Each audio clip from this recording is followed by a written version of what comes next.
Ladies and a few gentlemen, it's a pleasure for me to be here today. My name is Sandrine Dixson-Declève. I'm the president of the Club of Rome, and I'm so excited by what I've seen here, and I'd like to really thank the organizers for inviting me, because I fluctuate between a state of being in despair and hope. And today, I'm definitely on the hope side. So thank you to Nina and her team for the amazing work. And my only wish is that next year we have a kick-ass, huge assembly of people who understand the benefits of shifting to more sustainable fashion. Fashion clearly has a huge impact on people. And we can all decide ourselves whether we want to shift the bar or whether we want to keep fashion as some kind of superficial way of expressing ourselves. We have to go beyond just expressing ourselves and clothing ourselves, but realizing that whatever we do, whatever we wear, has an impact on our planetary boundaries on a daily level. I actually now have the esteemed pleasure of being the first woman, youngest woman, president of the Club of Rome. Some would have claimed that the Club of Rome were doomsday scenarios. Why? Because the Club of Rome already 50 years ago, when I was actually only 2 years old, in 1968, already started to predict exactly where we were going to be today. And I'm here to tell you that if I have to wait another 50 years, and of course I won't be alive, but my kids will, for anything to get done in the area of sustainability and climate change, we are truly in deep shit. And not only are we in deep shit, and apologies for my French, and by the way, I am French-Belgian, even if I have an American accent.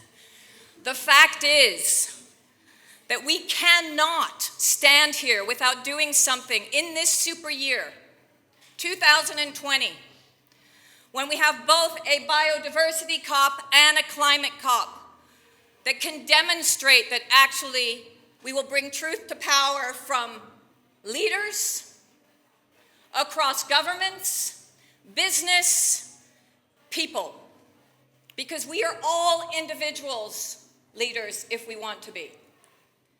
The fact is, that is the business as usual scenario for the Limits to Growth, which was published in 1972. Already, the Kennedys in 1960s indicated very clearly that we could not continue to have such an impact through population growth on consumption. The Limits to Growth legacy, the Club of Rome for many, many years published a variety of different publications that both demonstrated the impacts from a scientific, economic, societal perspective, as well as solutions. Now, why didn't people listen? People didn't listen because in the 80s and the 90s, 70s, 80s, 90s, they were the great growth years. They didn't think they had to listen because everything was coming their way. Employment was coming their way. We had enough jobs to go around. We had enough materials to go around. We had everything that we needed, except that we forgot one thing. That our planet is a gift. It's our home. And that actually, it's a privilege to live on this planet. And therefore, we must take into consideration now, today, that those years of continuous consumption, of unabated consumption, have led us to an emergency. The Club of Rome a year ago, under my guidance, decided to publish with chief scientists from across the globe on climatology and biodiversity, the Planetary Emergency Plan. We presented it to the UN, and we said very clearly, we have to secure a new deal for people, nature, and climate. If you look around, actually, the link with textiles, people, nature, and climate is everywhere. Greenhouse gas emissions, plastics, synthetics, the way in which we use materials, desertification due to cotton. This is an area where we can have a huge impact, and the work that I do also at the policy level with policymakers demonstrates that they are ready to listen as to what is possible. But if we're going to talk about what is possible, we have to talk about how we can go to scale, how we can bring those solutions to as many people as possible now. Not in 20 years, not in 30 years, in the decade. This is the decade of action. And that's what we say in the Planetary Emergency Plan, because let's be real. On what I call Black Thursday, one day before Black Friday, when everybody went on their mayhem for consumption, we actually passed 9 of the 12 tipping points. Jane Goodall says, we are the most intelligent species. But my God, she says, we are definitely not the wisest. That is the point, and that is why we're saying we cannot rebuild our cryosphere. We can't rebuild our icebergs. We can't rebuild all of those forests that we're destroying, the land that we're destroying in Australia or in Brazil in the time that we need to in order for it to absorb the greenhouse gas emissions that we keep on spewing out. So we must think about the global commons. And we must put in place the right framework to protect the global commons now. What can you do in the textiles industry? Already start to demonstrate that you have solutions in terms of transforming energy systems. I've seen so much around how we can reduce our energy consumption in some of the products and textiles that you're producing. That you can shift to a circular economy. And let's remember, circular economy is not just about waste management.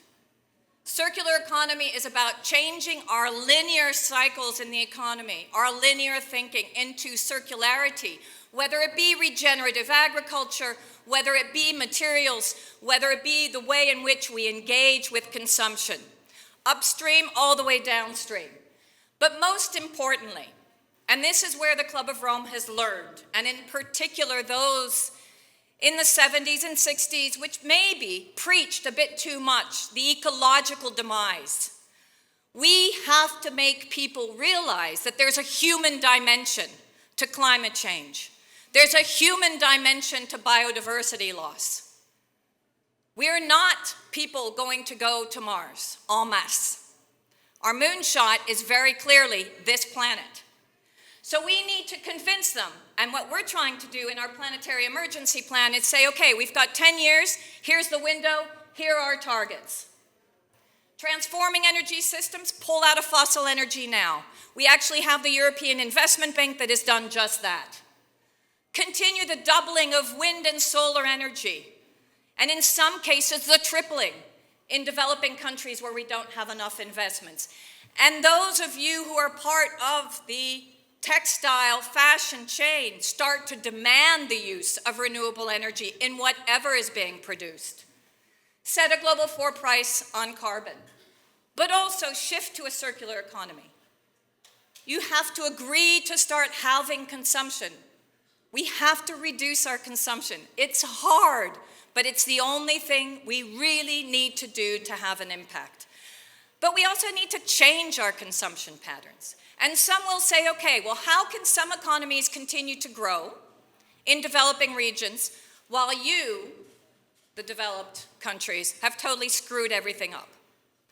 And I would say my response to that is, we are in an economy that is not thriving. Let's not pretend that the world that we have created now for the developed countries is truly a world that is developed. We have more people on the dole. We have the first generation that's going to make less than the previous generation. We have more people that are suffering from mental illness. We have more people that are committing suicide, in particular in the youth. In Belgium, where I live, we have the highest rate of burnouts in the 20 to 30-year-olds. You cannot tell me that that's the right development model. You cannot tell me that by bringing more hope, more moral compass, more integrity, more connection with nature, and trying to really protect what we have is not better. So we need to tell developing countries, of course you need to develop, but let's develop differently. Let's find out ways in which we can create a just and equitable society for all. That we can ensure that we have a base rate in our salaries. That we can ensure that the American system of continued capitalism is not the system for today's 21st century society. That it's not making people happy. It's actually creating much more unhappiness. The principles of circularity are wide. You know most of them, at least from a textiles perspective. But I would add one thing. Circularity is also a mindset. Again, it's all the way from upstream to downstream. It's across materials. It's how we can actually think about our policies. It's how we're going to govern. It's the way in which we also bring diversity, whether it be more women or whether it be more color. That is fundamental. And one of our great members of the Club of Rome, Kate Rayworth, has talked about donut economics, because we can take this one step further. We can talk about the ecological ceiling, but we can ensure that actually no one falls short of life's essentials. This is what the new economy does for developing countries. It doesn't get us in the mess that we're in now. It actually enables them to grow, but grow differently, to ensure that they don't overshoot in terms of the planetary boundaries. The donut is a compass for human progress within this century. So I'm going to leave you with this as we move into our panel. We have to have emergency plans. I was with Greta last week in Davos, and Greta will be coming to Brussels next week for one of our marches. But it's not just Greta. As many other youth have said, and many other older generations have indicated, whether it be women for Fridays for the Future, whether it be an intergenerational dialogue. The fact is, we're all in this together, and we need to call for emergency plans. We need to have action now for resilience later. Don't let governments not put in place the action that we need and translate the policy into action for yourselves. We need transformational shifts, not incremental. We need all of these things that you're talking about to be brought to scale as soon as possible. Business unusual, collaboration, more strategic and targeted. Just transition where we bring in people on board in the human dimension so that we don't leave too many people behind. But we need to be pragmatic. We may have to choose pragmatic, strategic, and radical, where there may be some losers.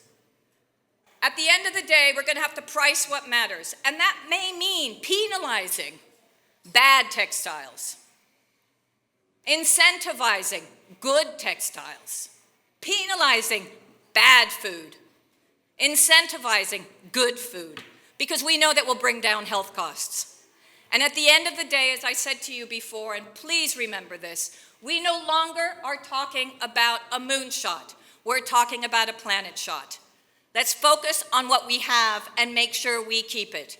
And be the leader that you want to see. When you leave this room, hold others accountable, hold yourself accountable, and we'll get there together. Thank you very much.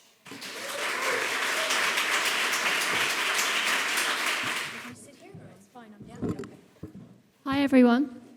I thought that was a really inspiring speech, and I loved what you had to say about food, because I think it's very aligned with the issues around the fashion industry. Okay, so Sandrine, you've already been introduced to. I read a bit of your bio, and I feel quite in awe that you've worked with everybody. The list was long, but 3 names I picked out: the Prince of Wales, OPEC, and the EU. So you've been there to advise on some of the key leaders around the world, so thank you for being part of this. We also have Martin Brambley from Doppelhaus. Yep. And we have Jennie Rosen from the Swedish Fashion Council, and we have Francesca Suarez from Mirova Natural Capital. I think you have their bios, don't you, in the little leaflets that you've got, right? Yes? No? Okay. So I will have to give you some information. So the Club of Rome is an organisation of individuals looking at the planet and or issues around the climate crisis and the eco crisis. Jennie Rosen is the CEO of the Swedish Fashion Council, and obviously famously they cancelled the Fashion Week. It was in September, wasn't it? So I'm sure that's something that will come up around new business models. Martin is from a brand called Doppelhaus, and Doppelhaus is a textile company looking at new innovations around use mainly of wool, am I right? Yes. Yes, and they are, interestingly, I think, given what's happening on Friday with Brexit, they are located in both Berlin and London. And then lastly, we have Francesca, who is from Mirova, and Mirova is an analyst, but with an interesting company of asset managers who focus on sustainable brands. So I'm sure lots of you are going to want to have to chat with her about your companies, because, of course, this is a leading space for people working in the sustainable field. So I sent everybody, essentially, I did a bit of a Tony Blair and I kept it simple and I did 3 questions because I think that keeps everybody's minds focused. So given the title of the event was Responding to Planetary Emergency, How New Business Models and Circular Economy Models Can Help Make the Shift. And that to me sounded like quite a big title for 30 minutes and quite all-encompassing, and I wanted to break it down to what it actually means. So I set 3 questions, and those are, where are we now? What are the current business models? How is the planet? What's going on? And how is the linear capitalist business system based on growth working for you in your business? So, Martin, I'm going to start with you, and then go round and then come to you, if that's all right, Sandrine. So, hello. Yes, it is on. Hi, sorry, nice to meet you all, everybody. So my business, Doppelhaus, are trying to create a more circular economy by working very closely with local supply chains of more ethical fibers. So we actually saw a huge opportunity in working with British wool. It actually has quite a low market value, and it's often the byproduct, and it's a waste product.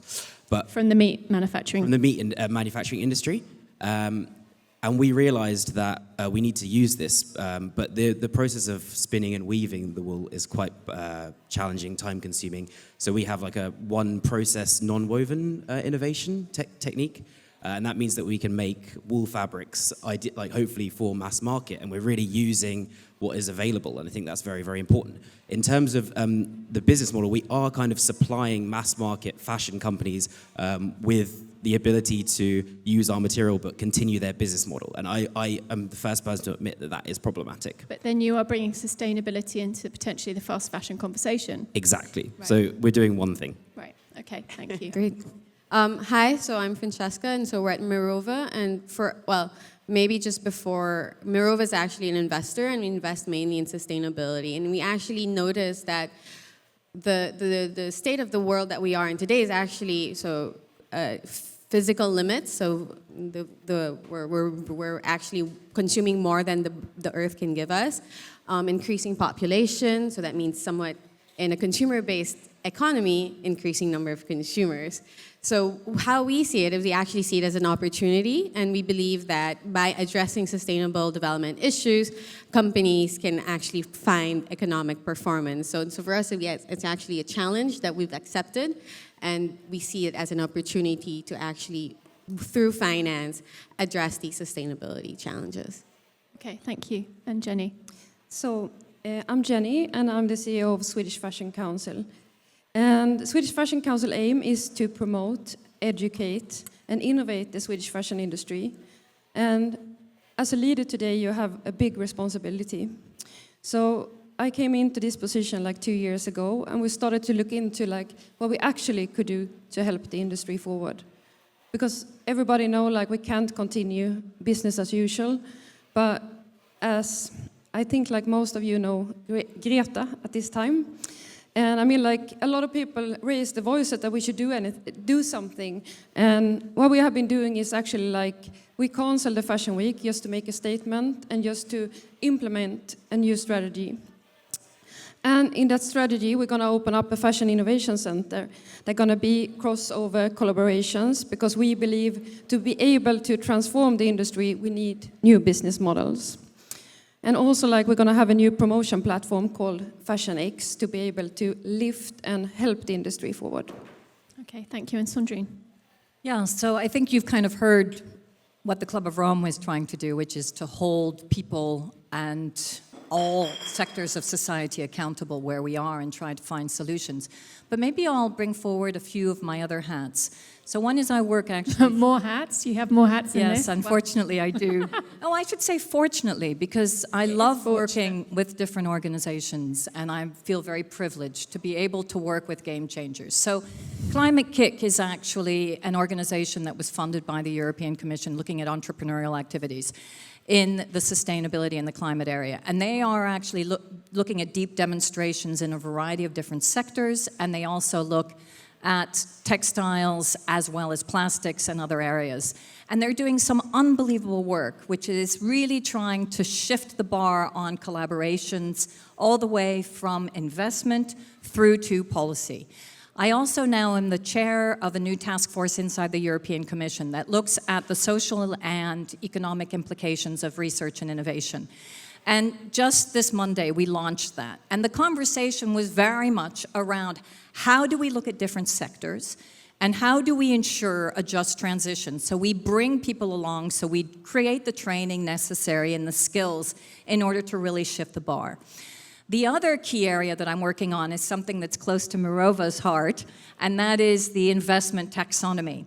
I actually am the chair on manufacturing for this investment taxonomy, and the whole idea is to look at, within the manufacturing cycle, where are those projects that are green? How can we de-risk those projects and ensure that we bring more finance from the public and the private sector to those green projects? And as I was saying, the next phase of that is what's brown?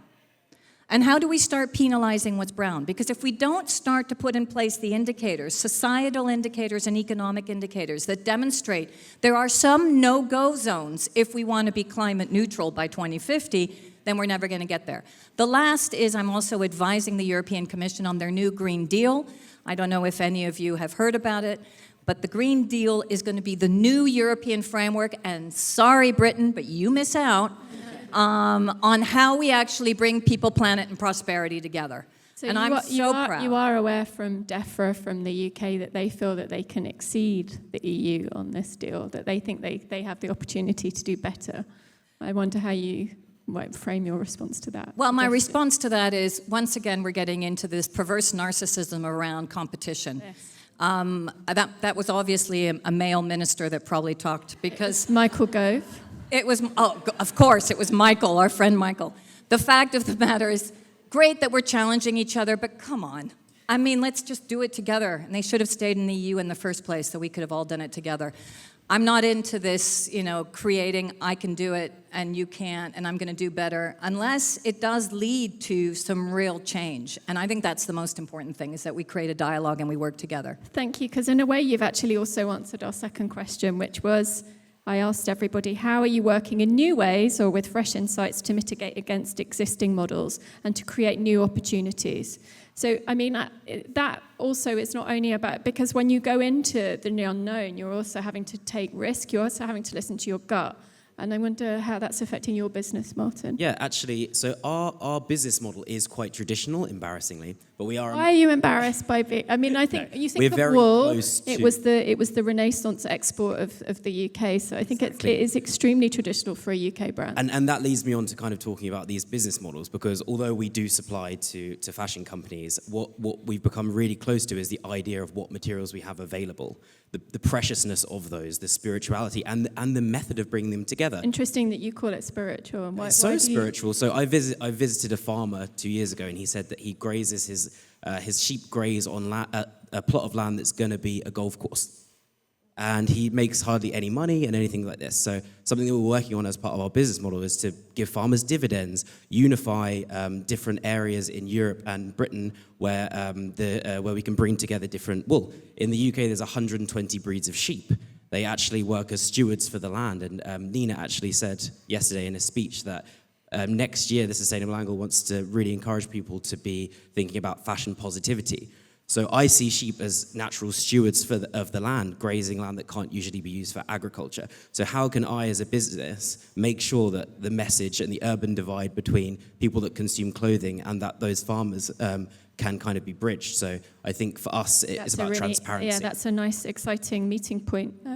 Francesca? Yeah, so for us, it's one thing is really just about changing the conversation. I think most people, when they think about investors, it's just finance-driven. What's my financial? It's all about the growth, isn't it? Yeah, it's about growth. It's about where are my dividends? What's my financial bottom line?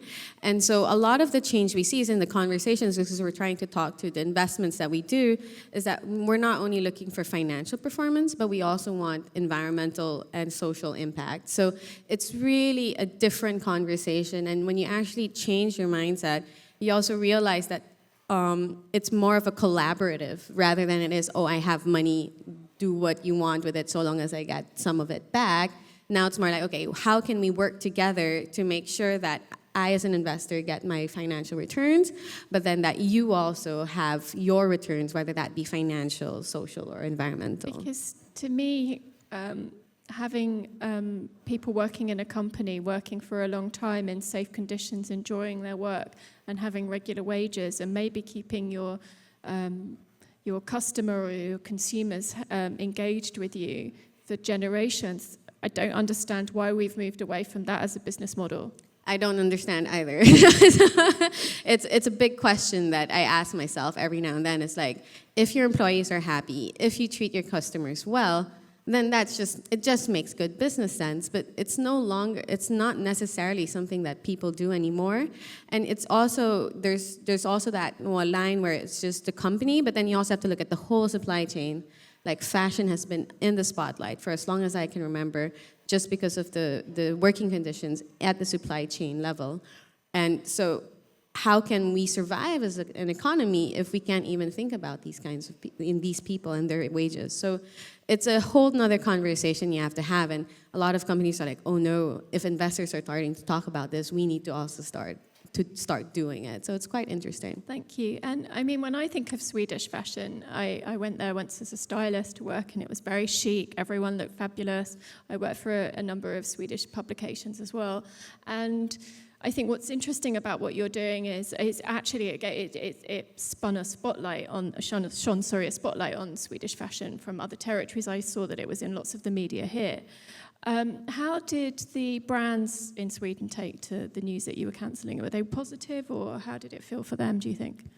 I mean, like, to make a change like this is never easy. No. Of course. But it's also like you need to dare to take the decision, even if it's not easy. And I think that's one of the most important things. You need to think about the long perspective and be able and have the courage to do these kind of things. So I believe, like, international, we got like a huge impact in the international media. But in Sweden, of course, it wasn't the same, because like short term, it was affected the Swedish fashion industry for the small brand and so on. But I mean, like, to be able to transform and make it better for the future, you need to make this bold decision now. And it's now we need to make them. Thank you. So the last question I'm going to ask before we go to questions is, what new models, because I think this draws into finding our ways, we're all finding our ways into new models, can we make? The minimum wage, perhaps, given that London, for instance, has 165% rise in homelessness in the last 10 years, which for me is shocking, and we were talking about it's very similar in San Francisco. Circular business, i.e. the maintenance. When I look as somebody working in fashion at, say, Paris, brands that have a longevity versus this kind of crash and burn that can happen in the UK, how do we build these new ideas into actual general business? How do you think, Sandrine? So it's interesting, because I think that the business community is starting to shift. And I actually think that it's not just we're starting to have the conversation, we're actually now in the conversation, and we have been for several years. Of course, not everybody's on board, and it's traditionally the losers, and it's those that have the most to lose. So it's the fact that, we've also gotten incredibly complacent. And this is what I love about the mix with innovation and also sustainability. I mean, the fact is, the incumbents are the ones that are holding us back. Let's be very clear. It's easy to use fossil energy. What we need to do is figure out how can we really replace at scale fossil energy. So I would say going all the way up through the value chain, that would be one of the biggest triggers if I bring it back to the impact that we need. And we're seeing that the big banks, the European Investment Bank had the courage just 2 months ago to say no more fossil fuel investments. You know which country actually tried to block them? Does anybody know? Guess. Feeling it would have been us. A European country. No, actually Britain in the end didn't. It was Germany. No one would have thought. It's getting tough for Germany. They're worried about the vote post-Merkel. Well, they're worried about that, and they don't have for the moment the political leadership that they need. The chemical companies are traditional linear chemical companies. Yeah. The automotive sector has a huge impact and doesn't want to shift. So, and they're dependent on coal now because they pulled out of nuclear. Yes. It's really complicated. No one is saying it's going to be easy, but this is why I really like the last statement. The fact is, it's not going to be easy. But the fact is also, if we're smart and strategic, we can bring in these new business models. And so here's just 2 more examples. Linking proper PPPs, so public-private partnerships, and bringing in the investment community from the outset. So anyone that wants to go to scale and really thinking on how to get that investment. The investors are there now, and they're going to get forced through this new taxonomy project to actually, it's going to be embedded in law, and they have to disclose. That's the greatest thing. Investors will need to disclose where their investments are. So that is one. So that is a big shift. The second big shift is going to be going through the value chain and the new materials.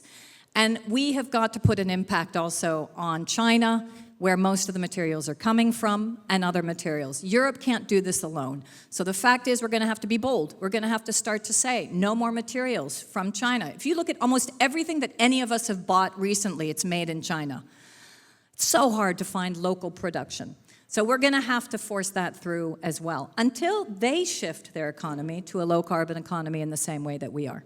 Thank you. And drawing into this conversation, we just had a chat outside about Friday, about Brexit, and obviously your company is both based in Berlin and also in the UK. Where do you see that shift potentially happening? I just disclaim, I have been reading up this morning a lot on the what's called the MAC, which is the Migration Advisory Committee's recommendations for visas post-Brexit. So I'm probably actually more up on this than you, but how do you feel it's going to come? I'm just going to talk about how I feel intuitively. So basically, we did originally have a supply chain in Germany. We used British wool, we manufactured in Germany in a non-woven manufacturer and sold in Europe.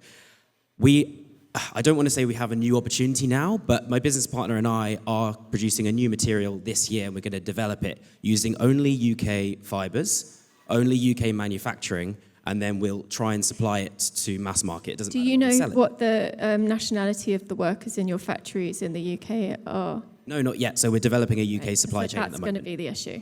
But I would say that it's important to... for me, I want to encourage companies that maybe produce disposable products. So wet wipes, sanitary products, all the very glamorous technical products that you have under your sink. Potentially, we can convince them to say, look, this is potentially a diminishing market. You're creating disposables you don't need. We can come and have a conversation, potentially develop something of higher value that is better for the environment, and then, make a wonderful new fabric. So we need to have conversations with people. My supplier is people that produce textiles, so I need to talk to them, and then I need to be really open and communicative with the fashion companies that are approaching me, and I need to give them the story that they can convey to their customer. Thank you. Francesca?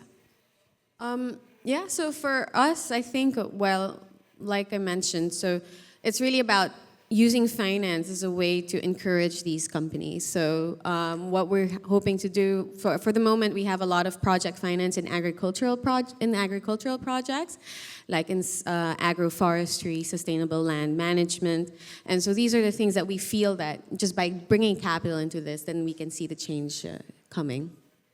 And how do you, because I noticed that a lot of farmers in the UK are happy about leaving. They hope that they can actually restore some of the former ways that they manage the land that aren't around EU regulations. Is this part of the conversation that you're having with some of the companies and businesses that you're working with? We don't have a lot of investments in the UK, actually, particularly with farmers, so it's not something I would be able to really answer. But it is true that what we hope to do is we hope to help provide farmers capital to do these kinds of projects, regenerative projects, to help rebuild the land. So it could be something we could do in the future. Thank you. And Jennie? Yeah, the government in Sweden actually invested for 5 years for all the small and medium companies in Sweden to be able to help measure and improve the whole textile value chain, and also this program supported by IKEA and H&M, who have a huge impact. So it's also important to have the discussion with these kind of companies. And I think it's very important to inspire all of you here today, because sometimes I feel like everything feels a little bit dark, but I do believe like fashion is identity, and it could be moved into not only physical clothes, so it could also be a lot of opportunities here. Thank you. Is there a roving mic at all for any questions? Hi. I just wondered what advice you have for kind of smaller startups just trying to get going, because I know there's a lot of suppliers here with offering sustainable materials or manufacturing, but their quantities are just too high to get going, and I just was hoping for advice on that. So, Sandrine, do you want to start? Yeah, I think this is the biggest question, and it's a little bit around the SMEs as well, is how can we get startup funding, either impact funding or, obviously there's a whole issue around unicorns, et cetera. I think that at the local level, and one of the disconnects we're starting to see is actually the banks are leaving. And we've got a whole financial crisis, by the way, that might hit us again. So I'm also very worried about the kind of the people's banks, so the smaller banks. Now, one of them that you could think about is Triodos, who I belong to, and I do a lot of work with Triodos. They're doing amazing work. The other thing that we're trying to figure out is how do we ensure that we create the demand for the products? And so what has to happen is, in the meantime, you need to get funding. We also, those of us who are working in policy, et cetera, need to ensure that we create the demand for your products. Because it's not going to help if all of a sudden you have this unbelievable solution and there's no demand for it. So we need to do both. Martin, do you want to come in on Yeah, that? because I'm a textile company, I get a lot of requests for small sample orders, and I have a responsibility to give them, because it actually is so important for my business model to I call it tier 3 companies, but so when small brands that are producing smaller quantities are using my fabric, they're often producing the most interesting avant-garde things that then I want to promote, and that's kind of my initiative this year, is to try and give out more smaller quantities and really promote it. I think so. It's Because important. what level does your company go in on generally to it sorry to Francesca, when you're investing in a company, what level or stage of financing are they at? So for the moment, because we invest in different kinds, so we invest mainly in listed companies, but we also invest in agricultural projects. So at the moment, we don't necessarily invest directly in companies, so like we don't do Series A, B, C, D, but that is something we are currently exploring. So for us, it's more like if you have an agricultural project at an agricultural level, that's something that we can really look into. And hopefully in the future, there'll be other funds that we could use to invest directly in SMEs or in startups that are focused on sustainability. Because I think you're right, there is an issue that they want a 1 million turnover before they'll invest in you, and that feels really overwhelming to a lot of people. Yeah, it is overwhelming, and I've actually been seeing that a lot of venture capitalists who kind of come in maybe after are starting to consider impact. So we've seen a lot of big trends now, a lot in food, but I would suppose that in textile as well, that's also coming up, that are also really thinking about, have actually accepted that sustainability and the issues that we're facing today are an actual investment opportunity. So I feel like there is a big movement going towards, and it's really just about looking out for those investors who'd be really willing to invest in your companies. Thank you, because you mentioned incubation at the beginning, so this is something obviously that you're looking at the Swedish Fashion Council. Yeah, I mean, like the Swedish Fashion Innovation Center will be founded by different industries, because what we see is also like other industries are really interested to invest in fashion. Because we have, for example, like a big telecom company in Sweden that also could see an interest if fashion industry move into a digital world, it would be different investment. So it could also be good to look into different investment from that point of view. Thank you. And I know there was a question here, the guy in the New York cap. Thank you. Hi. I just want to ask, what do you think about the proliferation of B corporations, and do you think that's the future, where it's not just the for-profit incentive, but thinking about the needs of the other stakeholders? And do you see the growth of impact investing increasing a lot more, and how does that with the venture capital needing to make a return, how does that balance out? Thank you. I love B Corps. I think that what they're doing is fabulous. I think that we need more B Corps. So yes, that's part of the answer. I'd say that the other part of the answer is what we're seeing is that, for example, Moody's and others, the rating companies, are starting to see that actually sustainable corporations are getting better returns. Why? Because they're long-term thinkers and they're innovative. Again, the incumbents are just sitting on their asses doing nothing, right? They're just waiting for the profits to come. Whereas those that actually have to defend themselves, innovate, do new things, are the ones that are actually starting to perform and outperform the incumbents. This is a really interesting scenario. The third is, let's be very clear, most people don't now want to work with polluting companies. If you actually go, and even if you go into the middle of Poland and you ask miners, do you want your kids to work here? They say, of course not. Now, why is it that they're pushing so hard against change? Because we're actually destroying their communities. So what we need to do while we build up B Corps and we build up this philosophy of enterprises that are better for the future, we have to realize that people live in communities, right? And so we have to ensure that when we create the just transition, B Corps and others can offer new possibilities for people. It's no longer just about a job, it's about a life. Right? There's always this, do you live for work or do you work to live? And I think that that is what we need to shift the thinking about. We can create really positive jobs by being more local, by being more sustainable, by thinking about the right things rather than the profit motive. The last conversation is the one with the shareholder. And clearly that is happening now. I mean, Paul Polman is the first from Unilever to say, okay, I'm not just going to give you short-term returns, and I'm not just going to give you quarterly reports, I'm going to give you annual reports. So that long-term thinking is starting to be translated across all of those different aspects that I just talked to you about. Fantastic answer. I could personally listen to you all day, Sandrine. Thank you very much for being on this panel. Is there anyone else that wants to come in? Possibly you, Francesca. Yeah, I just wanted to add what's interesting with B Corps also is that there's that governance level where you as a company, you have to have your statutes, like your agreements, to ensure that you're not just looking for financial profit, but you're also looking for environmental and social impact.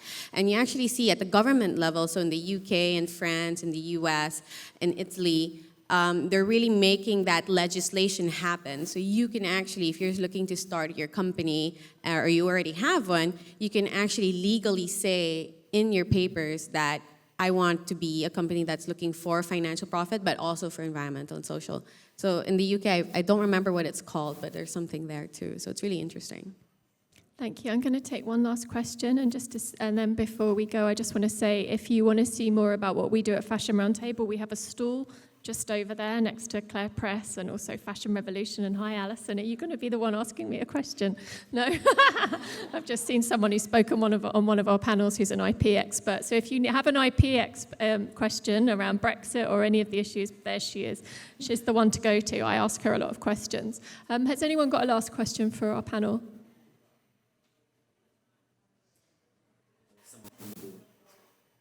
Oh, sorry, I didn't.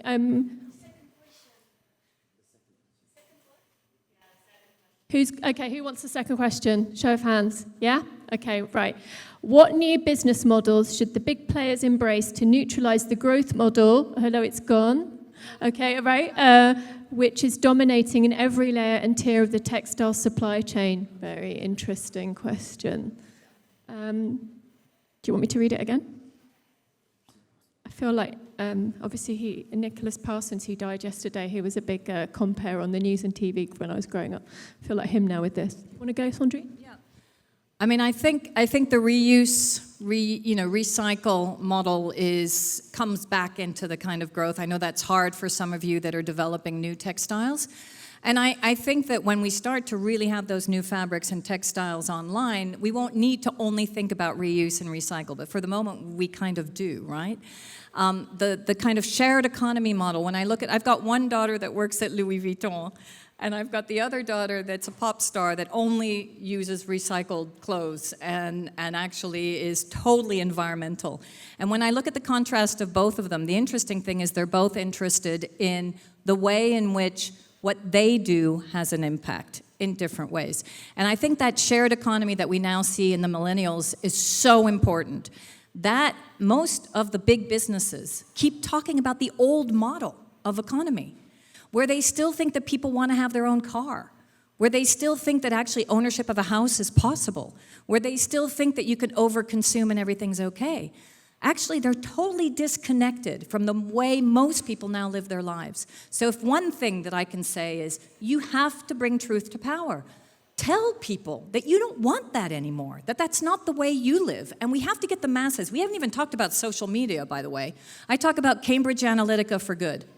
That's what we need to do. Hit the social waves, create the trends. They don't want an old person like me. Okay, I'm only 53, but still, I'm older than most of you. They want youth, they want millennials to go out there and say, this is what you should be doing. Be trendsetters. And then that will have an impact, because the old guys that are in the positions of power can't continue to deny that that's what people want. I agree with that, because you are all consumers and you're all citizens. We always say at Fashion Roundtable, use your vote, use your agency, because you are their voter. And as we just saw in the general election here, there was a huge swing because people had felt overlooked, and that changes the dynamic. So you have the opportunity to use that. Anyone else want to come in on that? Yeah, so I would love to see big, especially mass market fashion companies, and I don't know who this is relevant to, I'd love to see them embracing the idea of storytelling.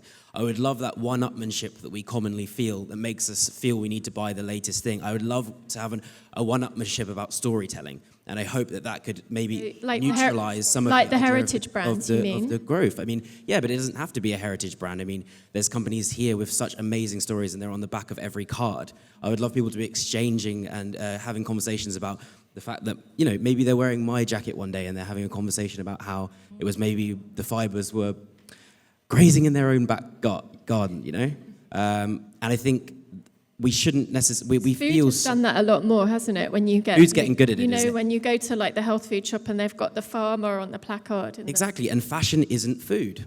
Fashion's fun. It's not food. So let's make it fun. Let's talk about it. Let's know what's on our bodies and exchange these stories. It's not food. Thank you. I guess in line with that, what happens when you tell somebody a story, it also makes the person who buys that value it more and wear it longer. So I think the problem is that today, I don't know, I think maybe a few decades ago, like the people would wear their clothes for an average of 10 years, and I think now it's around 5, and to be honest, next year, if it's just 2, I'm not really surprised, right? So another thing is like really trying to embrace that model where you encourage your consumer to use your product longer rather than just throw it away and buy a new one, right? So that's, for me, that's what they have to do. Thank you. And Jennie, to wrap up? Yeah, I do believe there is a lot of models. For example, like in Sweden, H&M have a project where they are renting out the clothes now, and they do it for 3 months, and if it's going to work out, they're going to scale it out to different store. And I mean, like, that's a starting point. It's also like we need to embrace when people try to do something and look into like all the good examples, because there is a lot of those. Thank you very much to everyone who came. It's very exciting to see a packed room like this on a grey day. So thank you to all our speakers. Thank you. Thank you.